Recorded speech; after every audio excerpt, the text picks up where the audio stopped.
Hey, it's Beth from Sparring.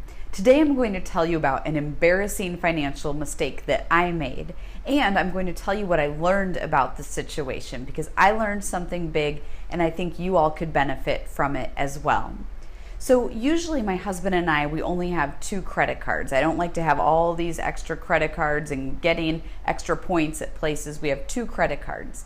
However, we fly the same airline back to see my family twice a year. And as many of you know, we have a family of 5. So as you can imagine, just checking our bags can get really, really expensive.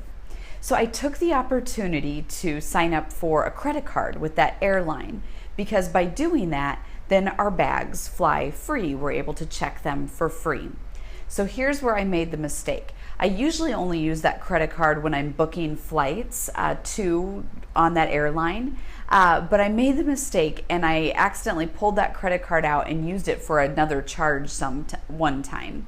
So again, usually I just use it for the plane tickets, then I go on and I pay off the credit card bill right away so I don't have to worry about it. But what happened when I did this small charge on accident, I forgot that I even billed something to that credit card. So I forgot to pay the credit card. So my husband and I were going to refinance our house. And when I sat down with our mortgage person, I said, "Hey, Jim, I just want to let you know I forgot to pay this credit card a month ago." And he sort of smiles at me big and he said, "Oh, Beth, that's not a good mistake because it is going to hurt your credit score for a while." So what Jim told me I thought was really, really invaluable. He said, go ahead and set up all of your credit cards to at least have the minimum payment made every month automatically from your checking account. And I said, well, that's a great idea, Jim, because then obviously the credit card payment will be made, at least the minimum payment, without even having to think about it, and so it won't create any issues on my credit score. I said, however, sometimes, I'm moving money around between different checking accounts, and I'm worried that I may not have the money in the right account when the credit card bill is due. And Jim told me, though, he said, but here's the thing, is that if you go overdraft in a checking account, yes, there might be a $20 or $30 fee for it, but it's not going to impact your credit score. And the other thing is all the alarms go off. You're getting emails from your bank. You're getting text messages from your bank.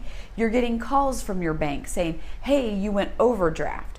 Whereas when you don't make a payment on a credit card, it's not usually as obvious. Yeah, they may send an email, but it's not as obvious that you didn't make the credit card payment. So here's what I did. I set up all of our credit cards to make sure that at least the minimum payment is made every month automatically from our checking account so we don't have this problem again. And then I go in and make sure, because I always recommend to pay off those credit cards every month. So I go in and I see what amount wasn't paid off automatically with that payment, and I pay the additional balance for that statement off every month. So anyways, I hope you all won't make the same mistake that I did. You want to keep those credit scores really good for when you need it. So go ahead and set up those automatic payments for at least the minimum payment on your credit card for every month. I look forward to seeing you next week.